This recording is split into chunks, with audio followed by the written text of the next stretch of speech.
que es Bohu.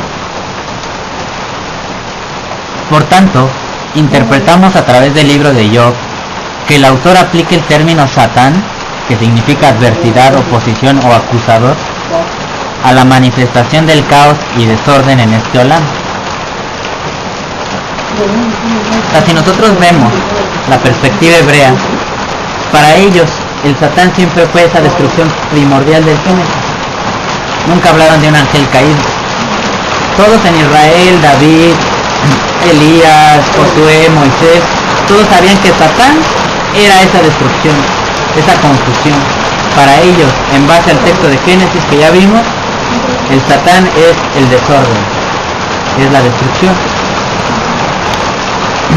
El siguiente punto dice así: el Sefer Habair, en la página 1, sección 2, el término Tohu, al término Tohu le llama vacío primordial, en tanto que al Bohu lo describe como la realidad de ese vacío, descomponiéndolo en dos palabras, Bo y Hu, traducido como algo es. Si recuerdan que cuando empezamos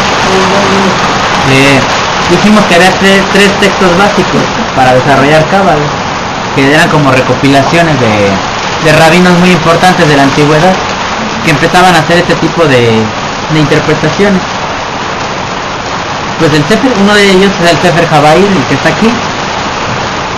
En la primera página lo que hace el Sefer Habair es hablar precisamente de este tema, del mal, y hace una explicación acerca de estos dos términos, Tohu, Babohu.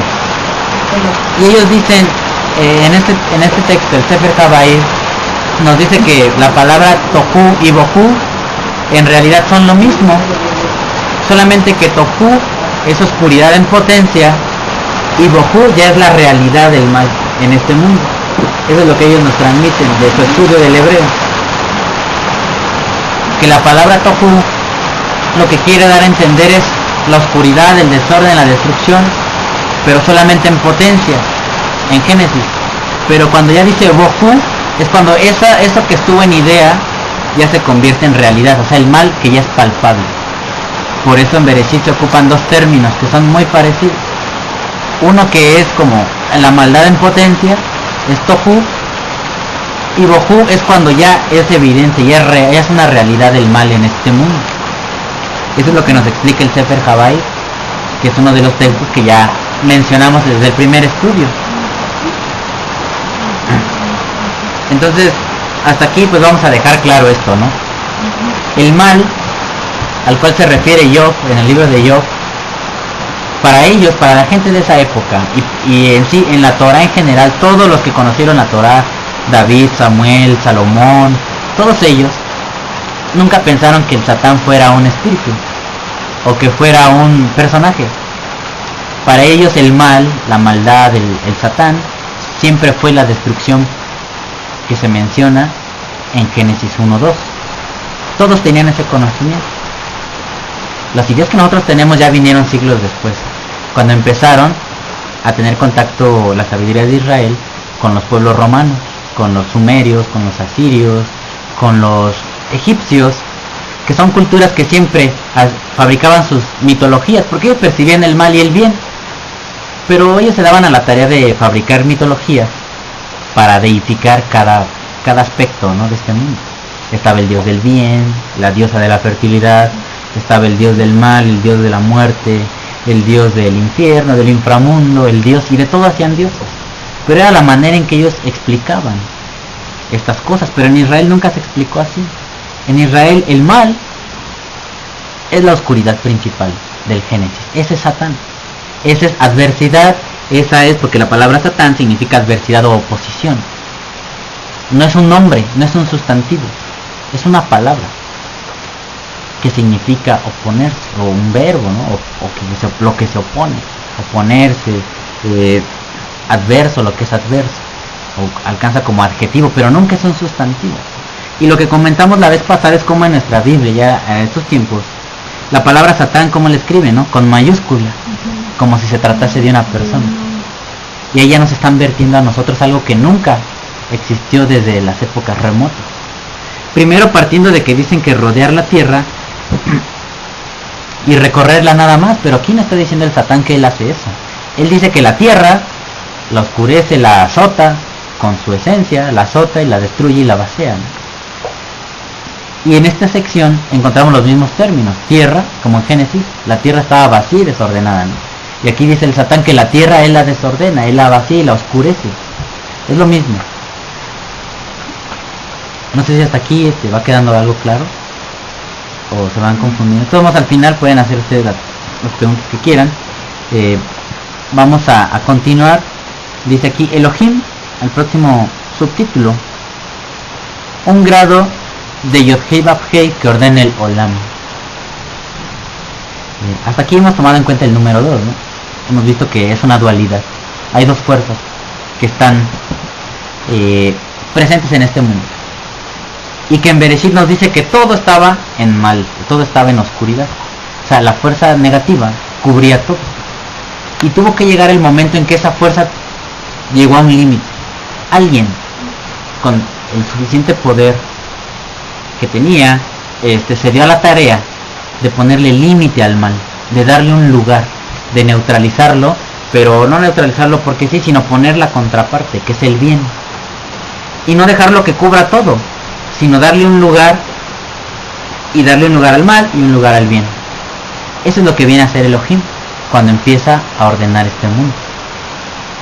Si el mal estaba cubriendo todo, ahora él comienza a poner límites al mal. Y le dice, el primer día está compuesto de oscuridad y después de día, ¿no? Y lo parte a la mitad, ¿no? Y una sección es de oscuridad y la otra sección es de luz. Pero para que se forme un día en este mundo, se necesitan las dos partes. Un día no es solamente luz. En nuestro mundo, un día está compuesto de la noche y de la mañana. Del día y de la noche. Un día no es de pura noche o un día no es de puro sol. Y así comienza Elohim a equilibrar el mal, a equilibrar ese desorden y ese vacío. Pero hasta ahorita todavía no respondemos qué es lo que provocó,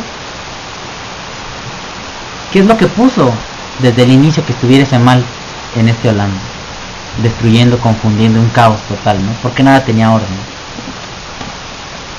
Vamos a leer el primer punto. Dice en Bereshit, en Génesis, Elohim es quien se da la tarea de poner límites a la manifestación de Tohu y Bohu. No aparece el nombre Yod-Hei Vav-Hei en la labor de ordenamiento.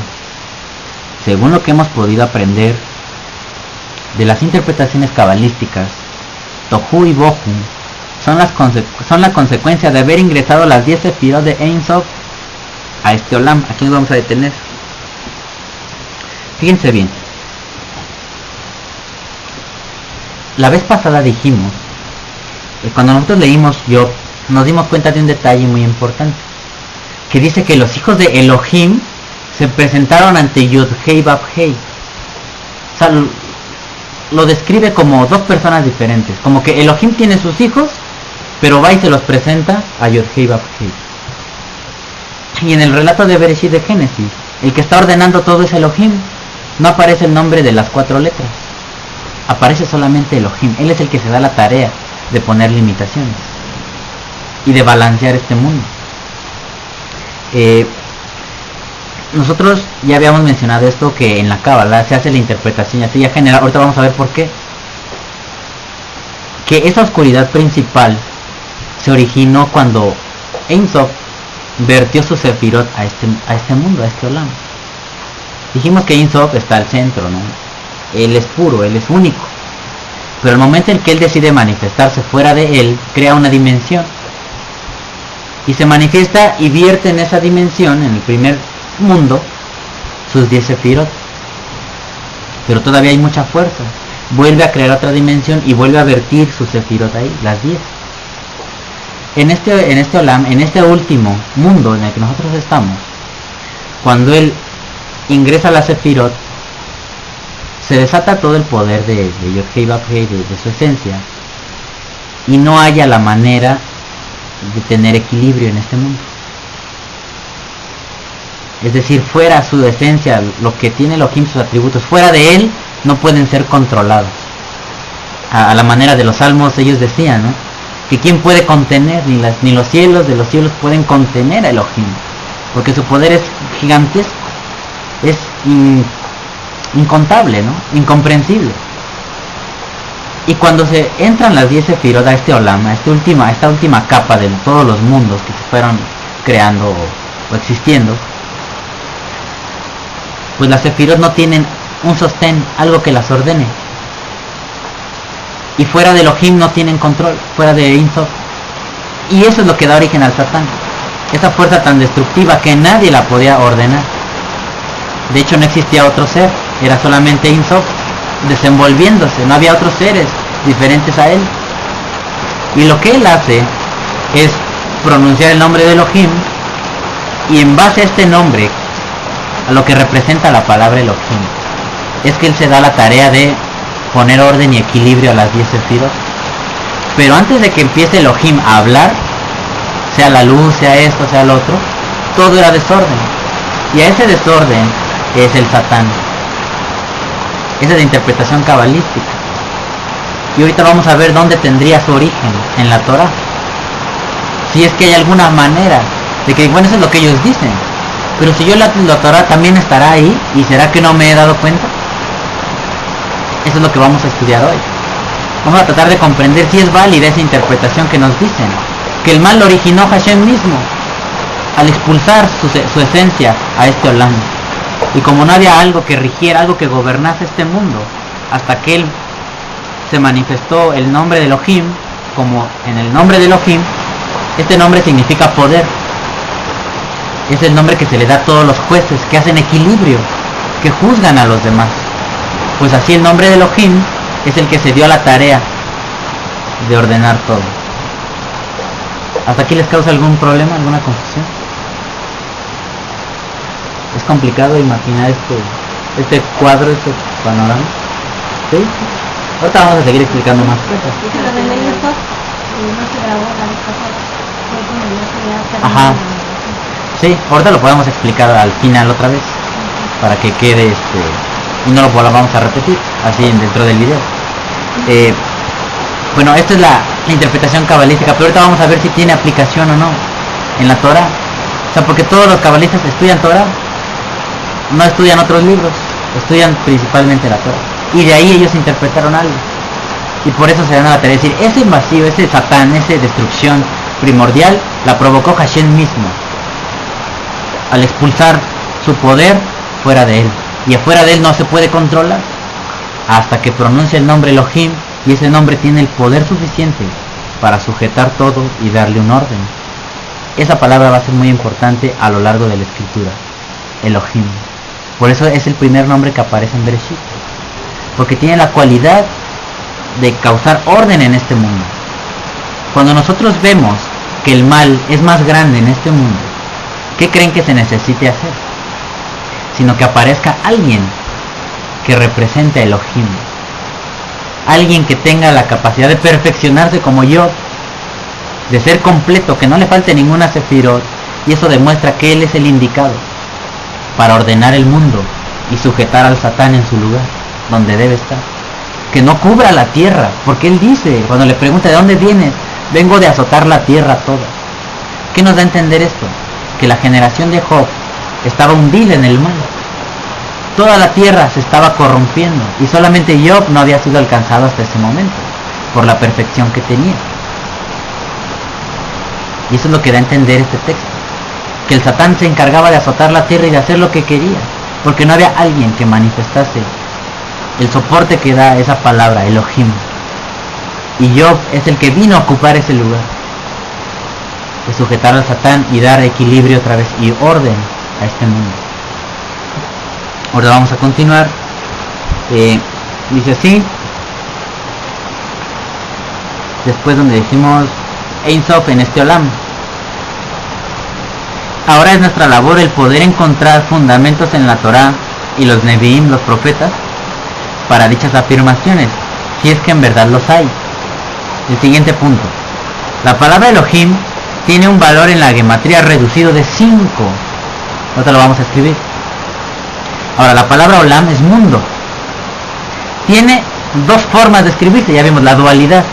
y cómo precisamente la palabra olam tiene dos formas de escribirse. Ahí vamos a empezar a ver cómo. ¿Cuánto alcance tiene el número 2? ¿Y qué palabras son las que nos ayudan a entender toda esta situación? Olam tiene dos formas de escribirse. Según el